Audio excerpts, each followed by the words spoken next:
September in my garden is an interesting time of the year. It's a time of transition.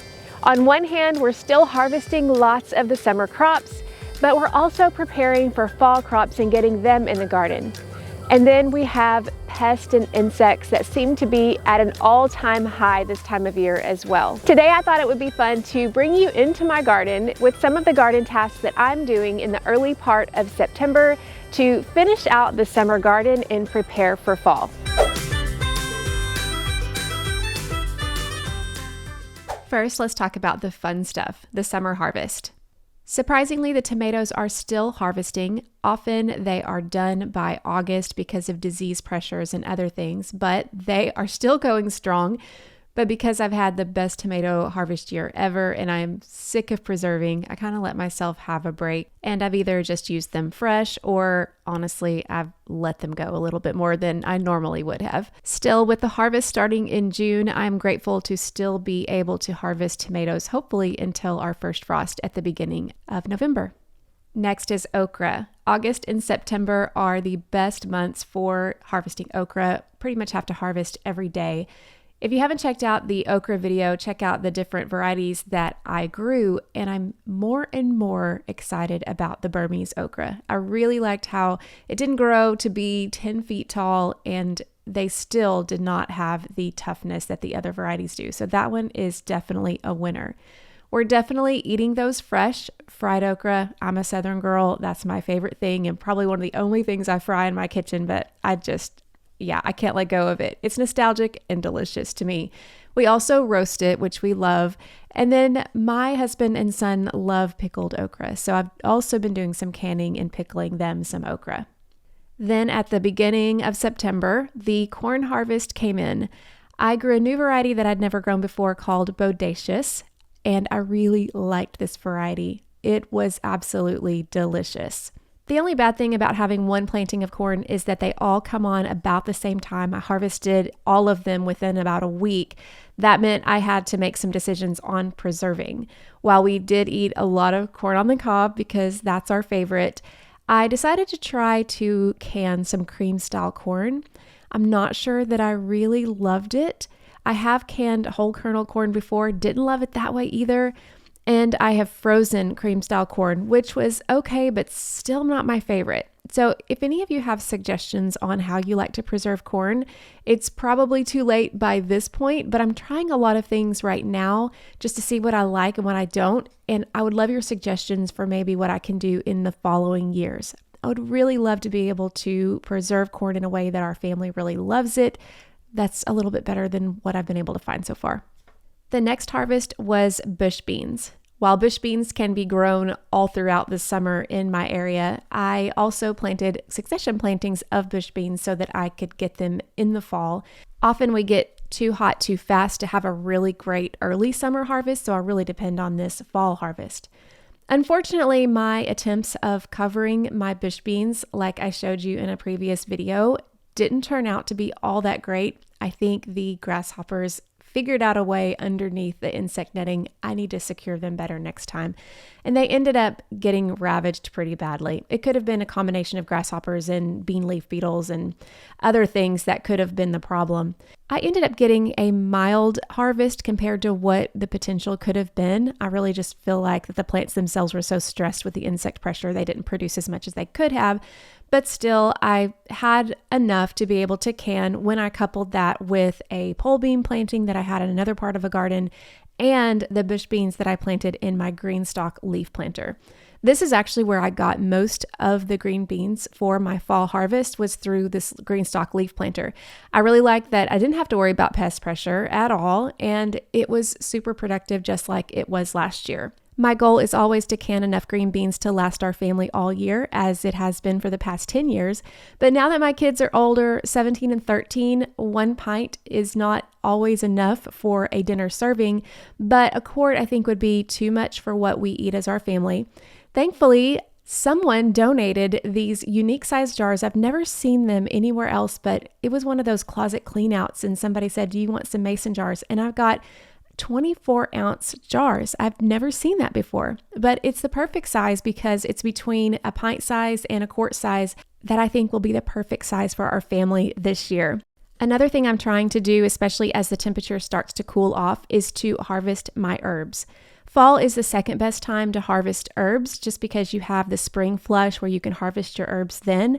But then after the summer, after the heat, after the drought, a lot of times, especially the perennial herbs, will start to come back and they will look very vibrant and they'll be perfect for harvesting over the winter. I try to harvest those in the mornings, and for the most part, I dry them and then I have them for homegrown herbs and spices in my spice cabinet all year. That's pretty much what we're harvesting in September right now. Being in a long season climate in Arkansas, we don't tend to harvest everything all at once. Our cool season crops were already harvested back in June and July, which makes it nice because I don't have everything coming to harvest all at one time, but it does make for a long garden season.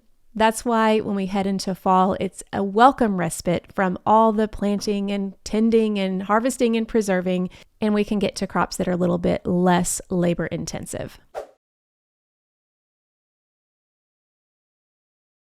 For my fall garden this year, I was very strategic in how I planted and how I planned the planting, starting with greens.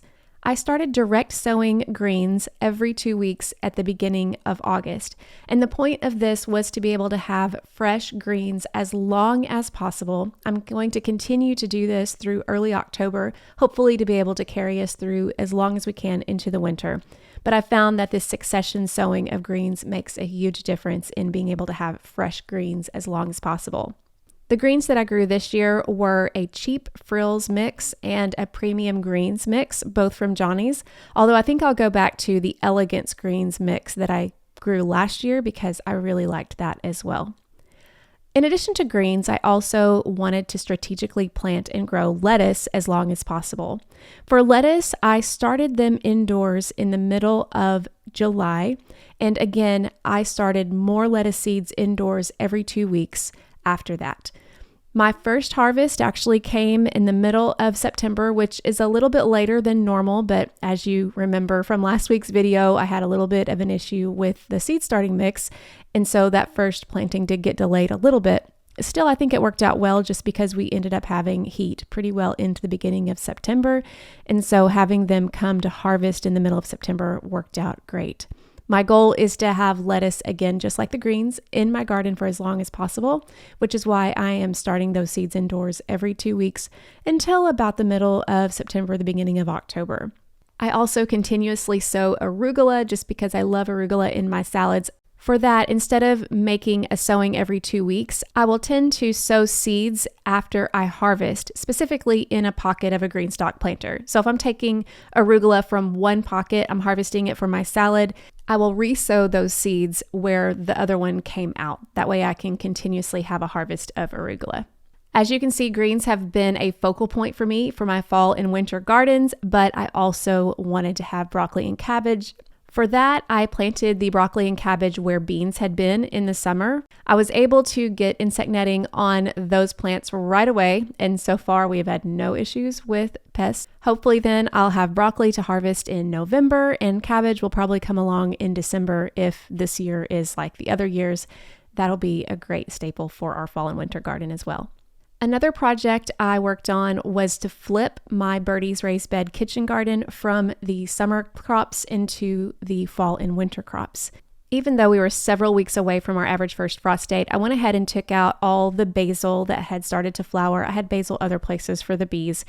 And I also took out a tomato plant that was not producing very well. I didn't think that it would be able to produce. I left a couple of other ones in the garden just because they did have some healthy foliage on them. I'm not sure they'll produce again, but because I was able to trim the bottoms of them, they're really not taking up too much space in that area. So I'll let them be for now. I also kept the 2 pepper plants in that bed. They are still producing, and typically peppers do really well this time of year, so I didn't want to take them out. But after I took out the basil and some of the other crops from that bed, I added a combination of topsoil and compost to the top of the bed. Normally I just add compost, but because I was noticing that that bed tended to be very well draining, it had a lot of compost in it already, I wanted to add some topsoil to that to give it a little bit of extra structure. After I topped off the bed with that topsoil and compost, I decided to plant my first round of lettuce. As I do with all of my transplants, I dipped it in a 50-50 mixture of organic Rev. This helps to stimulate root growth and helps those plants get established very quickly, which they absolutely did. And then I'm also going to be adding more lettuce into that bed as some of the other ones that I've started indoors a little bit later get mature. I'll, in addition, add more greens to this bed as well. My goal is that this bed will be a staple focal point for the winter garden. I will put hoops on this garden and cover it if necessary. My goal is to be able to have as many of these greens to continue to harvest as long as I can during the winter. And to do that, I wanted to get everything planted and established as soon as the weather allowed. Generally, this time of year is the worst for pest pressure. All sorts of beetles, grasshoppers, squash bugs, you name it. But this year in particular, I encountered a pest I'd never seen before called the blister beetle. It completely decimated several of my pepper plants, and I knew if I didn't step in, I would most likely lose all of my peppers and even more. The blister beetles ate all of my beets that I transplanted into the garden, and I knew that they were not going to stop. Typically, I don't like to add anything to my garden, even if it's organic, unless absolutely necessary, and this I felt like rose to that level. First, I handpicked as many as I could with gloves on because they're called blister beetles for a reason. Then I added diatomaceous earth. I sprinkled it. I had to do this a couple of different times because I noticed that after I did this, it seemed to just make them go somewhere else in the garden. On my peppers in particular, I did add a spray of spinosad, which is something I also try to avoid if possible, but I do feel like the combination of the diatomaceous earth and the spinosad helped because after about a week or so, the blister beetles were not as numerous in the garden and the damage has seemed to stop. Thankfully, as the temperatures start to cool down, and especially as we head toward a frost at the end of October, the pest pressure should wind down as well. That will definitely come as a welcome relief. I hope this video has inspired you that you don't have to have a perfect garden to have a productive and a rewarding one. And as the seasons start to shift and the temperatures start to become a little bit more bearable, hopefully you can find some joy in your fall garden just like you did in the spring. Maybe even more. If you like this video, be sure to like this video and subscribe for more. I'll see you next week.